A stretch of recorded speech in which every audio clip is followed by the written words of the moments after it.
Good morning, good morning, good morning. Grateful for another beautiful day. We're going to go straight into the charts. Right now, you're looking at the daily candle, and last week I've been talking about how this imbalance and this pool of liquidity is left untapped and how price may want to go through there. And on Friday, it definitely did. I also notated this fair value gap and this order block right here. Some may call it a rejection block.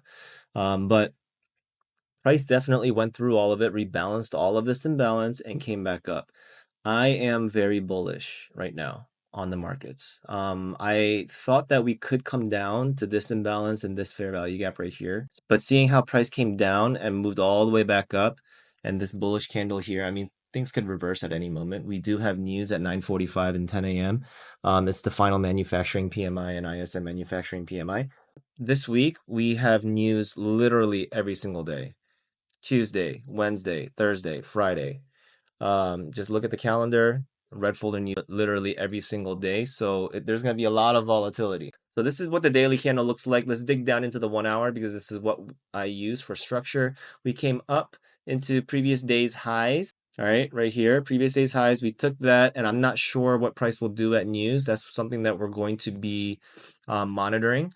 But this looks like a change in the state of delivery and price to me on the 1 hour. Coming up, we could definitely see price move up to take out this pool of liquidity here and then come back down to fill in this imbalance, right? I wouldn't be surprised if that happens.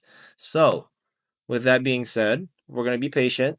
We're going to wait to see what price does during the news at 9:45 and 10 a.m. It'd be great if price came down to fill this imbalance and to come back up, but who knows? We'll see. The 15-minute chart kind of shows the same thing. We're kind of moving sideways a little bit, slowly melting up. I do believe that all this liquidity may want to get taken out. We will see. Again, price moves from external range liquidity to internal range liquidity. And I do believe that this was a market structure shift. Look at all this displacement to the upside, taking out external range liquidity here to come back down to take out internal range liquidity. 5-minute chart, pretty much the same thing. Price took Asia high, London high.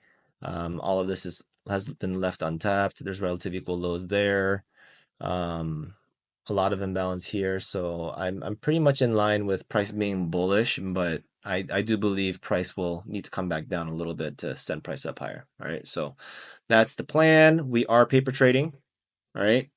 We do have $3,667 in equity right now. I am simulating the Top Step Combine. I will need to make a total of $5,000 in equity. Okay, so we are about what $1,400 away. And then I'm going to simulate payouts. This is the spreadsheet that we are using to track everything. I did get a request to figure out a way to share this. Let me see what I can do. All right, let me see what I can do with this, and then we'll just I'll let you know if I can definitely share this, maybe through like a Google Docs or something. All right, so sit tight. Let's see what happens. All right, over here, you're going to see me take that inverse fair value gap position, and my entry was really bad. I removed my stop loss because I was overly confident. I scaled in here at that fair value gap because I thought that it was going to hit my point of interest. Um, Unfortunately, this trade did not work out, and I had to reverse the position. I took a much larger loss than I wanted to, so my risk management here was very, very poor.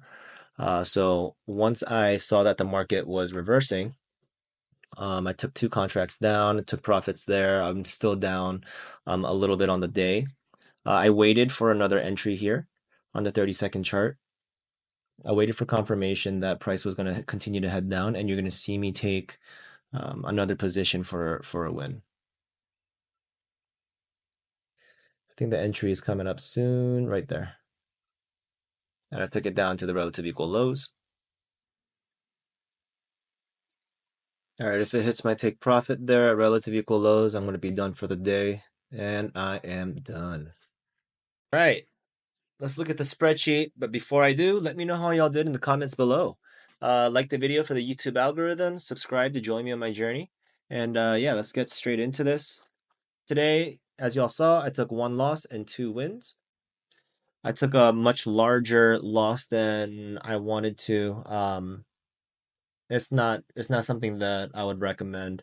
In reality, I probably would have been locked out of my account because I took $1,000 loss because Top Step has that daily loss limit. So yeah, I mean, ultimately, I did come out with a win. I should have cut that position short. All right, so that's going to be a lesson learned. I was overly confident in a position that I shouldn't have been. I removed the stop loss. The stop loss needs to be in place. All right. So don't make the mistakes that I did. I removed the stop loss. Stop loss needs to be there, and it's there for a reason. It's to protect your capital. Today, I would say that I got lucky because I did lose about $1,000 on that first trade.